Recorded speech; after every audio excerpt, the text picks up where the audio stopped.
নমস্কার, শুভ সন্ধ্যা। আমি মীনাক্ষী, চোখ রাখছি এই মুহূর্তের খবরে। পশ্চিম ত্রিপুরা লোকসভা আসনে আদি ভারতীয় জনতা পার্টি হয়ে লড়াই করবেন মিলন পদ মুরা সিং। বুধবার এই আসনে বিজ্ঞপ্তি জারি হওয়ার পর পশ্চিম ত্রিপুরা জেলা শাসকের নিকট মনোনয়নপত্র জমা দেন মিলন পদ মুরা সিং।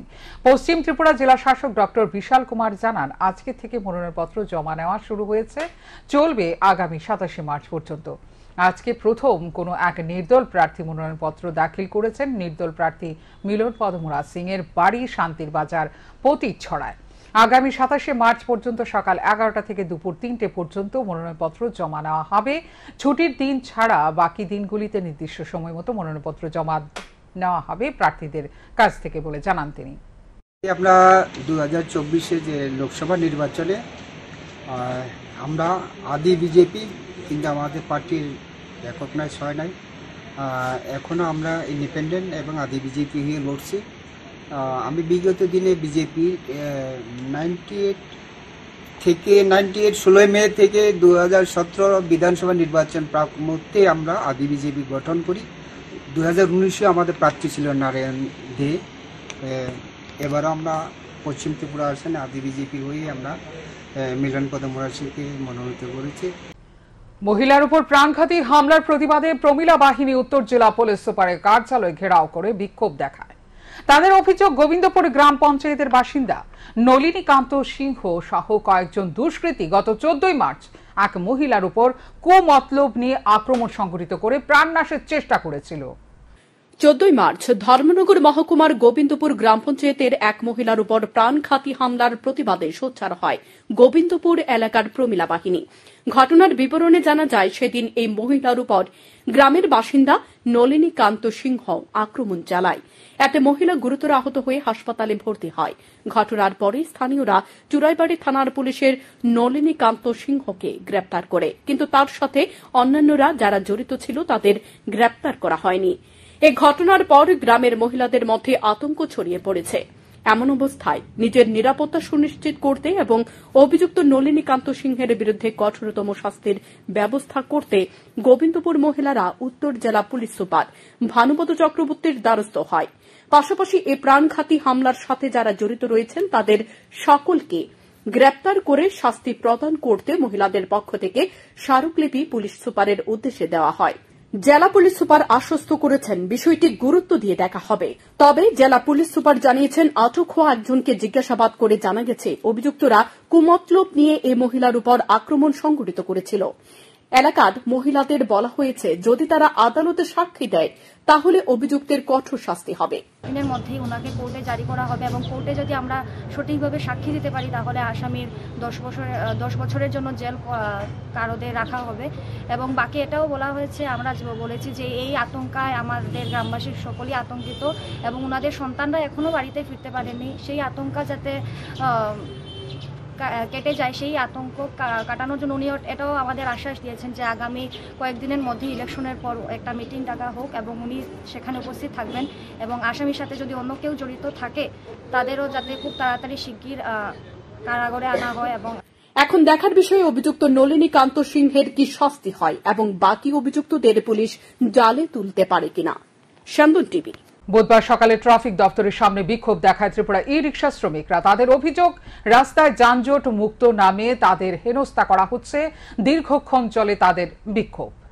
শতাধিক টমটম চালক জড়ো হয়ে বুধবার পশ্চিম জেলা ট্রাফিক সুপারের সাথে দেখা করতে গেলেন। তাদের অভিযোগ, আগরতলা শহরের টমটম দাঁড় করিয়ে যাত্রী উঠানামা করতে দিচ্ছে না। পাশাপাশি স্ট্যান্ডের ভেতরেও চলছে ভারতীয় মজদুর সংঘের নামে ভাঙিয়ে দাদাগিরি। অতিষ্ঠ হয়ে টমটম চালকরা তাদের সংগঠনের নেতা ইমাম হোসেনকে নিয়ে গেলেন ট্রাফিক এসপি মানিক দাসের সাথে দেখা করাতে। তাদের দাবি, শহরে যানজট মুক্তের নামে একাধিক রাস্তা দিয়ে চলাচল করতে দেওয়া হচ্ছে না।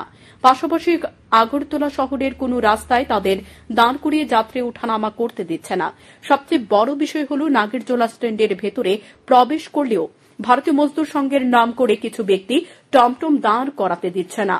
তাই এইভাবে কদিন চলবে জানতে চায় এসপির কাছে এবং এসপিকে বলা হয়, যদি তাদের গাড়ি চালাতে না দেওয়া হয় তাহলে তাদের কাছ থেকে টমটমের চাবি রেখে বিকল্প কর্মসংস্থানের ব্যবস্থা করে দেওয়ার জন্য। না হলে এভাবে তারা শহরে গাড়ি চালাতে পারছে না। পরিবার পরিচালনা করতে সমস্যায় পড়ছে তারা বলে জানান সংগঠনের নেতা ইমাম হোসেন। একটা সাজেশন আমরা চামু, যদি তারা মনে করে যে না তোমরা শ্রম চালাইয়া জীবিকা নির্ভর করতে লাগবো না, আমরা বিকল্প কর্মসংস্থানের ব্যবস্থা যদি দিতে চায় আমরা প্রস্তুত নিতে, আমরা নিজেদের শ্রম খাটাইয়া পরিশ্রম কইরা পারিশ্রমিকের মাধ্যমে আমরা চলতে চাই, কিন্তু যদি বিকল্প কর্মসংস্থানের ব্যবস্থা করে আমরা করব, আর না হইলে যদি যে না টমটম তোমাদেরকে চালাইতে আমরা দিতাম না, তাহলে আমরা এক কাজ করুম, প্রত্যেকটা চাবি সবার তরফ থেকে আমরা চাবিটা এসপি স্যারের কাছে দিব, দিয়ে আমরা যাইমুগা। যদি মনে করেন এসপি স্যার মনে করে যে না চাবিগুলাকে রাখা দিব, গাড়িগুলাকে আমরা এসপি স্যারের কাছে জিম্মা দিয়া আমরা আমাদের মতো করে চলে যাবো। আজকে এই সমস্যা থেকে উত্তরণ হতে টমটম চালকরা এসপির কাছে গেলেন। দীর্ঘক্ষণ এসপির সাথে এই বিষয় নিয়ে আলোচনা হয়। এসপি আশ্বস্ত করেছেন বিষয়টি গুরুত্ব দিয়ে দেখা হবে। ব্যুরো রিপোর্ট, শান্তন টিভি। নিখোঁজ ভাইকে খুঁজে পেতে উচ্চ আদালতে শরণাপন্ন বড় ভাই বিমল দাস ও তার পরিবার। ঘটনার বিবরণে জানা যায় 20 দিন আগে তুলামোড়া তাইধুম এসবি স্কুল থেকে বাড়ি আসার পথে বড়পাথারি মোটর স্ট্যান্ড থেকে নিখোঁজ হয় পিয়ারবাড়ি থানাধীন চোত্তাখলা গ্রাম পঞ্চায়েতের অন্তর্গত ভৈরবনগর এলাকার শিক্ষক সহদেব দাস। সে বিজ্ঞান বিষয়ের শিক্ষক ছিল তুলামোড়া তাইধুম এসবি স্কুলে। গত 27 ফেব্রুয়ারি স্কুলে গিয়ে দুপুর পর্যন্ত ভাই বাড়িতে না ফেরায় বড় ভাই বিমল দাস এবং পরিবার আত্মীয় স্বজনরা মিলে অনেক খোঁজাখুঁজি করে, কিন্তু কোথাও খুঁজে না পেয়ে পরবর্তী সময়ে পিয়ারবাড়ি থানায় লিখিতভাবে নিখোঁজ মামলা করেন। বড় ভাই বিমল দাসের অভিযোগ তার ছোট ভাই শিক্ষক সহদেব দাসকে অপহরণ করে হয়তোবা মেরে ফেলেছে তার স্ত্রী এবং স্ত্রীর বয়ফ্রেন্ড সহ পরিবারের লোকজন। প্রায় 9 মাস আগে সামাজিকভাবে সহদেব দাসের বিয়ে হয় সিদ্ধিনগর এলাকার কাবেরী দাসের সাথে। মাসখানেক ভালোভাবে চলার পর ভাইয়ের জীবনে নেমে আসে অশান্তি।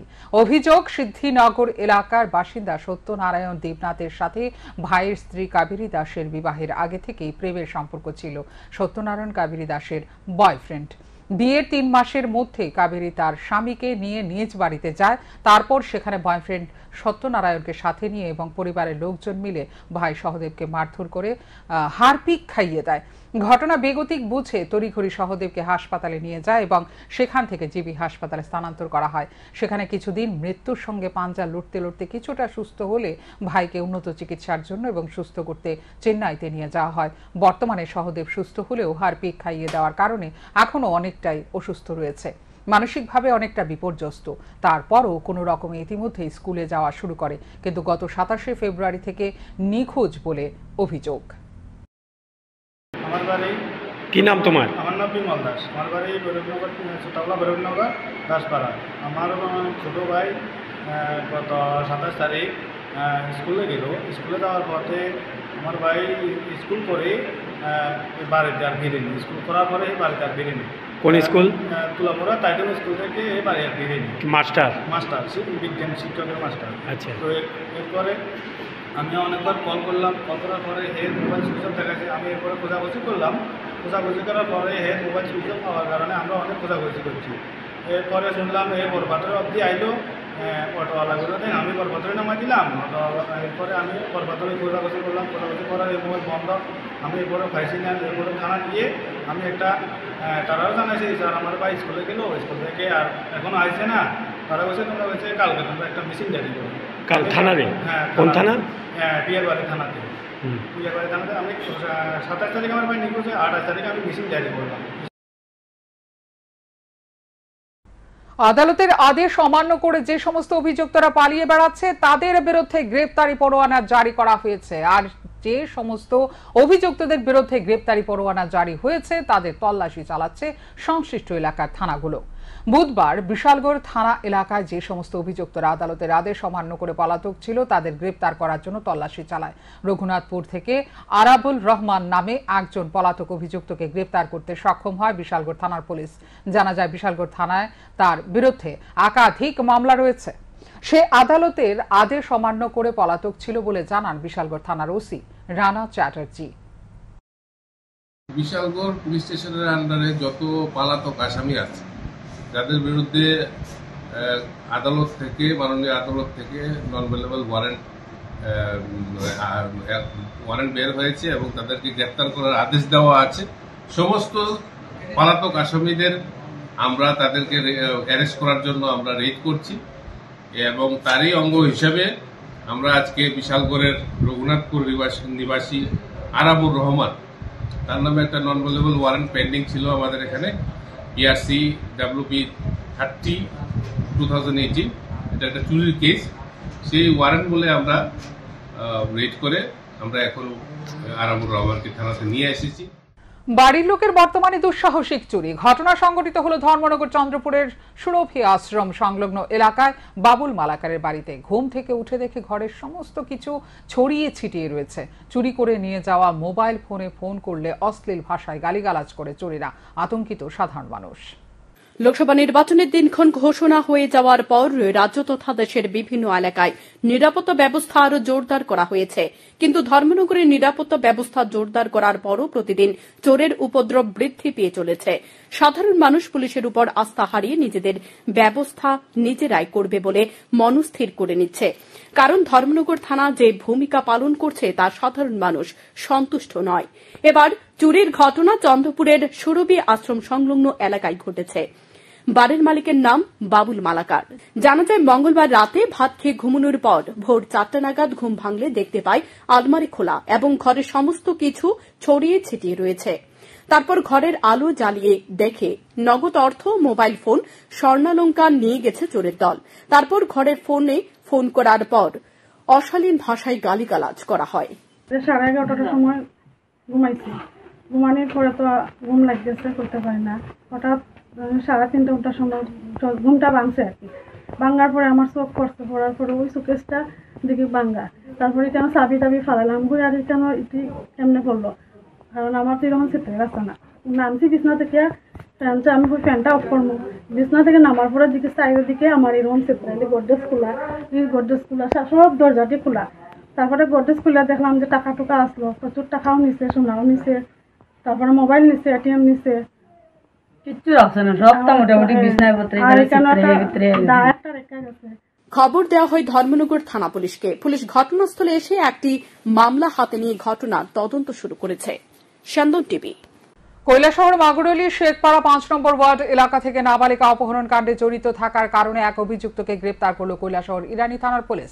অভিযোগ, কৈলাসহর বৌলাপাশা এলাকা থেকে 14 বছরের এক নাবালিকাকে বলপূর্বক কৈলাসহর ইরানি থানার অধীনে শেখপাড়া 5 নম্বর ওয়ার্ড এলাকার বাসিন্দা ফুল মিয়া ছেলে জাহিদ হাসান অপহরণ করে নিয়ে যায়। পাশাপাশি জাহিদ হাসানের সাথে অপর আরেকটি যুবক ছিল বলেও স্থানীয়রা জানায়, যদিও ওই যুবকের পরিচয় এখন পর্যন্ত পাওয়া যায়নি। পরবর্তী সময় বৌলাপাশা এলাকার বাসিন্দারা ও বিভিন্ন সংগঠনের কর্মকর্তারা এসে কৈলাসহর থানায় দ্বারস্থ হয়। পরবর্তী সময় ওই নাবালিকার পিতা জাহিদ হাসানের বিরুদ্ধে কৈলাসহর থানায় একটি লিখিত অভিযোগ দায়ের করেন।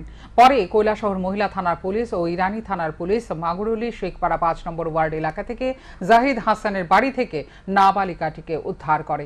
এই খবর বৌলাবাসা এলাকার বাসিন্দারা ও বিভিন্ন সংগঠনের কর্মকর্তারা পাওয়ার পর কৈলাসহর থানার সামনে পথ অবরোধ করে এবং টায়ার জ্বালিয়ে বিক্ষোভ প্রদর্শন করে। অবরোধকারীদের দাবি, অবিলম্বে অভিযুক্ত যুবককে গ্রেপ্তার করে কঠোর শাস্তি দিতে হবে। এদিকে টায়ারের আগুন অগ্নি নির্বাপক দপ্তরের কর্মীরা নেভাতে আসলে সেই অগ্নি নির্বাপক দপ্তরের গাড়িটির মধ্যেও ইট পাটকেল ছুটতে থাকে অবরোধকারীরা। তারপর ঘটনাস্থল থেকে ফিরে যেতে হয় অগ্নি নির্বাপক দপ্তরের গাড়িটিকে। পরে অভিযুক্ত যুবককে তার নিজ বাড়ি থেকে আটক করে স্থানীয়রা পুলিশরা হাতে তুলে দেয়। এই অবস্থায় আমরা তাদের গার্জিয়ানের সাথে যোগাযোগ করেছি এবং তাদেরকে উদ্ধার করে পুলিশের হাতে আমরা হস্তান্তর করেছি। আইনি প্রশাসন বলে তার বিচার হবে। পাশাপাশি কৈলাসহরবাসীকে এর বার্তা দিতে চাই যে যেহেতু আমরা একটা মেয়ে এবং একটা ছেলে ঘটনা ঘটাইছে, পাশাপাশি কেউ সমর্থন করে নাই, তার পরিবারও সমর্থন করে নাই। যেহেতু এই পরিস্থিতি যাতে ওদের ভবিষ্যতে যেও করে না কেন, আমাদের এলাকাতে আমরা একমত হয়ে গেছি। পাশবিক লালসার শিকারের চেষ্টার অভিযোগ তেলিয়ামুড়া অগ্নি নির্বাপক দপ্তরের এক কর্মীর বিরুদ্ধে। অভিযুক্তের নাম বরুণ দেববর্মা। থানায় অভিযুক্তের বিরুদ্ধে করা হয় মামলা। 23 বছর বয়সী এক যুবতীকে পাশবিক লালসার শিকার করার চেষ্টার অভিযোগ অগ্নি নির্বাপক দপ্তরের এক কর্মীর বিরুদ্ধে। অভিযোগ, বরুণ দেববর্মার বাড়িতে থেকেই পড়াশোনা করছিল সেই মেয়েটি। তখন অভিযুক্ত বরুণ দেববর্মা মেয়েটির সাথে পাশবিক লালসা মেটানোর চেষ্টা করত বলে অভিযোগ। এদিকে দিন যত গড়াতে থাকে, অভিযুক্ত বরুণ দেববর্মার কুকর্মের মাত্রা বৃদ্ধি পেতে থাকে। ফলে মেয়েটির উপর দীর্ঘদিন ধরেই চলতে থাকে মানসিক অত্যাচার। মেয়েটিকে অভিযুক্ত বরুণ দেববর্মা ধারালো অস্ত্র দেখিয়ে ভয়ভীতি প্রদর্শন করত বলেও অভিযোগ। এ কারণে এতদিন ওই মেয়েটি কিছু না বললেও মঙ্গলবার তার পরিবারের লোকজনদের ঘটনা সম্পর্কে অবগত করলে পরিবারের লোকজনেরা তেলিয়ামুড়া থানায় সুষ্ঠু বিচারের আশায় শরণাপন্ন হন। পুলিশকে এ বিষয়ে জানানো হলে পুলিশ অভিযুক্ত বরুণ দেববর্মাকে থানায় নিয়ে যায়। জবরদস্ত বরুণ দেববর্মা মারপিট করিয়া যে টাইনি লগে থাকার লেগে জবরদস্ত করছে, দা দিয়ে কাটন লেগে বা কাটতো দেখছে, কাটবার লেগে করছে। তে কেউ যদি কয় তে মা বাবারে মারে লইব, সব রাত্রি দিয়া মারে লইব কথা কইছে। এখন দেখার বিষয় পুলিশের তদন্তে কি বের হয়ে আসে। শান্তন টিভি। ত্রিপুরায় পাচারের সময় ট্রান্সপোর্ট সংস্থার একটি কন্টেইনার গাড়ি থেকে বিপুল পরিমাণ নেশা জাতীয় ফেন্সিডিল কফ সিরাপ আটক করা হয় বাজারি ছড়ার চুড়াই বাড়িতে। পাচার কাজে জড়িত থাকার দায়ে আটক করা হয়েছে লরি চালককে। জানা গেছে বুধবার সকালে একটি কন্টেইনার গুয়াহাটি থেকে ৮ নং জাতীয় সড়ক দিয়ে ত্রিপুরায় আসার সময় চুড়াইবাড়ি পুলিশ ওয়াচ পোস্টে পৌঁছালে গাড়িটি আটক করে পুলিশ, যার কালোবাজারি মূল্য প্রায় ১২ লক্ষাধিক টাকা হবে। লরি চালককে পাকড়াও করেছে পুলিশ। তার নাম অমরেন্দ্র লাল দেববর্মা, বাড়ি ত্রিপুরায়। ধৃতের বিরুদ্ধে সুনির্দিষ্ট ধারায় মামলা হাতে নিয়ে তদন্ত শুরু করেছে পুলিশ। ধৃতকে বৃহস্পতিবার জেলা সিজেএম আদালতে সোপর্দ করা হবে বলে জানায় পুলিশ। শহরে দুর্ঘটনার মৃত্যুর সাথে পাঞ্জা লড়ছেন এক যুবক। তার নাম প্রসেনজিৎ দাস। তার সাথে আহত হয়েছে ধনঞ্জয় নামে আরও এক যুবক। ঘটনা আড়ালিয়া ঘোষপাড়া এলাকায়। ঘটনার বিবরণে জানা যায়, দুই বাইকের সংঘর্ষে তারা আহত হয়েছে। সাথে সাথে আহতদের উদ্ধার করে নিয়ে আসা হয় জিবি হাসপাতালে। বর্তমানে জিবি হাসপাতালে চিকিৎসাধীন প্রসেনজিৎ।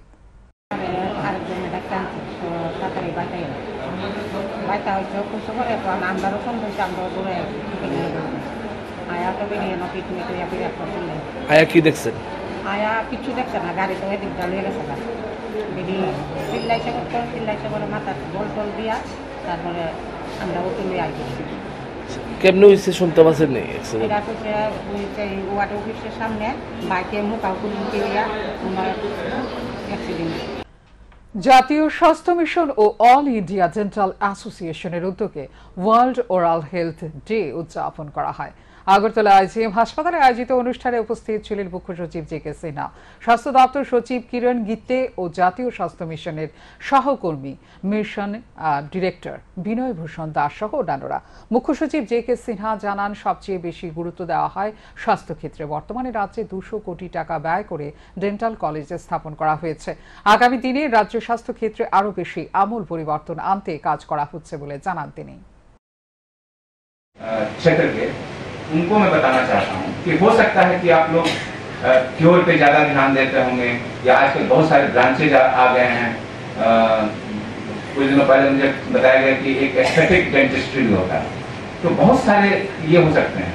लेकिन प्रिवेंशन नहीं होगा तो ये जो दिनों दिन डेंटल सेक्टर में जो नए नए प्रयास चल रहे हैं, नए नए रिसर्च हो रहे हैं, वो फिर कैसे होंगे।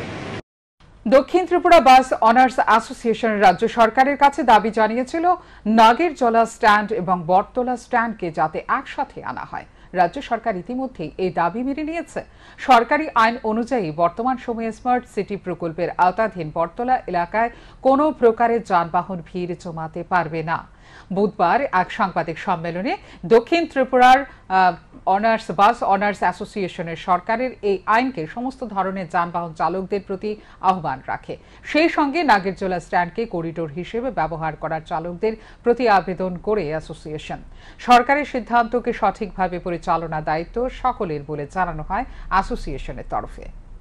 কিন্তু কোনো অবস্থাতেই নাগেরজোলার মুখে বা বটতলাতে কোনো গাড়ি দাঁড়াতে পারবে না। এ নিয়ে সরকার যে চিন্তাধারা করেছে, যে মাইনর্স তৈরি করেছে, সরকার যে নিয়ম করেছে, এই নিয়মগুলি যাতে সঠিকভাবে পালন করা হয় তার জন্য আমি আপনাদের মাধ্যমে জনগণ এবং যারা টিউ অটো চালক ভাইরা রয়েছেন ওনাদের প্রতি আমরা আবেদন করব, আপনারা বটতলাতে না দাঁড়িয়ে নাগেরজোলায় আসুন এবং আপনাদের যারা যারা পারমিট আছে পারমিট অনুসারে চলুন। আপনাদের সরকার যেখানে যার যার পারমিট দিয়ে সেই পারমিট অনুসারে চলুন। পারমিট ছাড়া যদি কোনো গাড়ি আসে অবশ্যই প্রশাসন তার বিরুদ্ধে ব্যবস্থা গ্রহণ করবে। যেহেতু সরকার সিদ্ধান্ত নিয়েছে, সরকারের সিদ্ধান্তের উপরে আমরা কেউই না। সংবাদের জের ধরে সোনামুড়া থানার অন্তর্গত ওরমাই গ্রাম পঞ্চায়েতের দেবনগর এলাকার 10 বছরের শিশু নিখোঁজের ঘটনায় অবশেষে তদন্তে নামল শিশু সুরক্ষা অধিকার কমিশন এবং মেলাঘর সিডিপিও। জানা গেছে গত রবিবার ওই এলাকার প্রদীপ দাসের 10 বছরের শিশু সন্তান রাহুল দাস তার মায়ের সাথে পার্শ্ববর্তী জঙ্গলে লাকড়ি আনতে যায়। সেখান থেকে রাহুল দাস নিখোঁজ হয়ে যায়। অনেক খোঁজাখুঁজি করে না পেয়ে সোনামুড়া থানায় নিখোঁজ ডায়েরি করে এই শিশু সন্তানের পরিবার। বিভিন্ন সংবাদ মাধ্যমে এই সংবাদ প্রচারিত হওয়ার পর বুধবার বিকেলে রাজ্য শিশু সুরক্ষা অধিকার কমিশনের চেয়ারপারসন জয়ন্তী দেববর্মা ও সদস্যা শর্মিলা চৌধুরী এবং মেলাঘরে সিডিপিও হীরালাল দেববর্মা সোনামুড়া থানায় ছুটে যান। তারা নিখোঁজ শিশুটির মা বাবা সহ পুলিশের সাথে কথা বলেন। তারা এদিন শিশুটিকে খুঁজে বের করতে পুলিশকে সব ধরনের ব্যবস্থা গ্রহণের অনুরোধ জানিয়েছেন। তবে 10 বছরের শিশু নিখোঁজের ঘটনায় গোটা মহকুমা জুড়ে তীব্র চাঞ্চল্য ছড়িয়ে পড়েছে। 3 দিন আগে একটা বাচ্চা নিয়েছি, বাচ্চাটা মার সাথে জঙ্গলে গিয়েছিল, কিন্তু বাচ্চাকে পাওয়া যাচ্ছে না। তো সেটার ব্যাপারে তদন্ত করার জন্য আমরা এখানে আসলাম এবং এখানে আমরা মা বাবা দুজনকে পেলাম। ওদেরকে জিজ্ঞেস করলাম কি হয়েছে। ওরা বললো যে বাচ্চাটা, আবার অনেকে বলছে যে বাচ্চাটাকে দেখেছে, কিন্তু ওরা বলছে যে এখনো পায়নি। তো এটাই আমরা থানাকে বলছিলাম যে করেই হোক বাচ্চাটাকে। স্টেটহুড ডিমান্ড কমিটির ত্রিপুরা পক্ষ থেকে বুধবার এক গুরুত্বপূর্ণ সাংবাদিক সম্মেলনের আয়োজন করা হয়। উপস্থিত ছিলেন স্টেটহুড ডিমান্ড কমিটির চেয়ারম্যান অঘোর দেববর্মা। আসন্ন লোকসভা নির্বাচনে পূর্ব ও পশ্চিম ত্রিপুরার প্রার্থী ঘোষণা দেওয়া হয় এদিন স্টেটহুড ডিমান্ড কমিটির তরফে। আসন্ন লোকসভা নির্বাচনে পূর্ব ও পশ্চিম ত্রিপুরা আসনে লড়াই করবে তারা। পূর্ব ত্রিপুরা আসনে প্রাক্তন এমডিসি কৃষ্ণমোহন জমাতিয়া, পশ্চিম ত্রিপুরা আসনে বিশু কুমার দেববর্মাকে প্রার্থী হিসেবে নির্বাচিত করেছে কমিটি। স্টেটহুড ডিমান্ড কমিটি থেকে 2 জন ক্যান্ডিডেট ডিক্লেয়ার করছি। এখন মিটিং হওয়ার পর পূর্ব ত্রিপুরায় কৃষ্ণমোহন জমাতিয়া এক্স এমডিসি, পশ্চিম ত্রিপুরায় বিশ্বকুমার দেববর্মা ডাক নাম উত্তম, ওনাকে আমরা প্রার্থী হিসেবে আজকে ঘোষণা করছি। এই জন্য সাংবাদিকদের বাইরের সাথে কিছু ডিক্লারেশন দিব বলে আমরা ইনভাইট করছি। ত্রিপুরা রাজ্যস্তরীয় বিজ্ঞান মেলায় প্রথম থেকে পঞ্চম স্থানাধিকারী বিজ্ঞান মডেলের ছাত্রছাত্রীরা উত্তর পূর্বাঞ্চলীয় বিজ্ঞান মেলায় গুয়াহাটি রিজিওনাল বিজ্ঞান মেলায় অংশগ্রহণ করছেন। তার রাজ্যের ক্ষুদে বিজ্ঞানীরা তাদের পারফরমেন্সে তুলে ধরেন। মূলত অসাবধানতার ফলে বাইক চালানোর কারণে সড়ক দুর্ঘটনা বেড়ে চলেছে। আর এই দুর্ঘটনা এড়ানোর জন্য সতর্কতামূলক বেশ কিছু ব্যবস্থা বিজ্ঞান মেলার মধ্য দিয়ে উপস্থাপন করে রাজ্যের ক্ষুদে বিজ্ঞানীরা। हम सभी जानते हैं कि प्लास्टिक एक नॉन बायोडिग्रेडेबल सब्सटेंस है। तो प्लास्टिक को डिकम्पोज करने के लिए हमारा एक प्रोजेक्ट है, इसलिए हमारे प्रोजेक्ट का नाम है decomposition of plastic with in 90 days. इसके लिए हमें पहले एक सोल्यूशन बनाना पड़ेगा, जिसका प्रोसेस है step 1 mix half teaspoon of agar powder into 60 ml of hot water। Step 2 boil the solution for 1 minute। Step 3 allow the solution to cool for 30 minutes। Step 4 take the cold solution in petri dish। This is petri dish and this is the agar powder। Step 5 mix few drops of milk into the solution taken in milk for the nutrition। Step 6 left the solution for 6 days in a warm and dry room। Results: after 6 days few bacteria and fungi will grow। Those bacteria are Pseudomonas sp, Micrococcus sp, Moraxella sp। Belonia মহকুমার বনকর নদীর উত্তর পারে সকলের পরিচিত মহাদেবের সার নন্দীর দেহ রাখে। জানা যায় সকালে প্রাণ ত্যাগ করে এই বৃদ্ধ সারটি বার্ধক্যের কারণে দৃষ্টিশক্তি হারিয়ে এর আগেও সারটি একটি গর্তে পড়ে গিয়েছিল। সেখান থেকে এলাকাবাসী তাকে উদ্ধার করে, কিন্তু এই বৃদ্ধ সারটি পুনরায় একটি গর্তে পড়ে যায়। সেখান থেকে আর উঠতে পারছিল না। বিপর্যয় মোকাবিলা দপ্তরের কর্মীরা এসে সারটিকে উদ্ধার করে। পরবর্তী সময় পশু চিকিৎসকরা এসে চিকিৎসাও করে যায়, কিন্তু শেষ রক্ষা হলো না। শিব জ্ঞানে পুজো করা সকলে পরিচিত সারটির মৃত্যু হয়। খবর পেয়ে এলাকাবাসী থেকে শুরু করে শিব ভক্ত প্রবল মানুষ একত্রিত হয় বনকর এলাকায়। এলাকার মা বোনেরা একত্রিত হয়ে উলুধ্বনি, শঙ্খধ্বনি, হর হর মহাদেব ধ্বনি তুলে পুরোহিতের মন্ত্রোচ্চারণের মধ্য দিয়ে সকলের প্রচেষ্টা ও সহযোগিতা সম্পূর্ণ হিন্দু ধর্মের রীতিনীতি মেনে ব্রাহ্মণ দ্বারা পূজা অর্চনার মধ্য দিয়ে শেষকৃত্য সম্পন্ন করা হয়। সমাধিস্থ করা হয় সকলের পরিচিত শিব জ্ঞানে পূজিত ষাঁড় নন্দীকে। আজকে সকাল 11টায় আমাদের বনকর বিলোনিয়া দক্ষিণ ত্রিপুরায় আমাদের নন্দী সবার পরিচিত, আমরা যাকে মহাদেব বলে জানি, সেই নন্দী আজ সকাল 11টায় প্রাণ ত্যাগ করেছেন। তো আমরা এলাকাবাসীরা সবাই মিলে সবার সাহায্যে এই নন্দীকে আমরা এখানটায় আজকে আমরা সমাধিস্থ করছি। তো আশা করছি আগামী দিনে এই ধরনের নন্দী বা গোমাতা যদি কোথাও প্রাণ যায়, আপনারা সবাই মিলে এভাবে। আসন্ন লোকসভা নির্বাচনকে সামনে রেখে আগরতলা প্রেস ক্লাবে কংগ্রেস, সিপিআইএম, সিপিআই সহ বেশ কয়েকটি রাজনৈতিক দল গুরুত্বপূর্ণ বৈঠকের আয়োজন করে। বৈঠক শেষে সাংবাদিক সম্মেলনে মিলিত হবে বলে জানা যায়। মূলত ইন্ডিয়া জোটের সমর্থনে এদিনকার এই বৈঠকের আয়োজন। এই বৈঠকে উপস্থিত ছিলেন বিরোধী রাজনৈতিক দলগুলোর প্রথম সারির নেতৃত্ব। এখনকার মতো এই মুহূর্তে সংবাদ এই পর্যন্ত। অন্যান্য আপডেট দেখার জন্য অবশ্যই নজর রাখতে হবে সান্দন টিভির পর্দায়। সান্দন টিভি, দায়বদ্ধতায় যার ঐতিহ্য।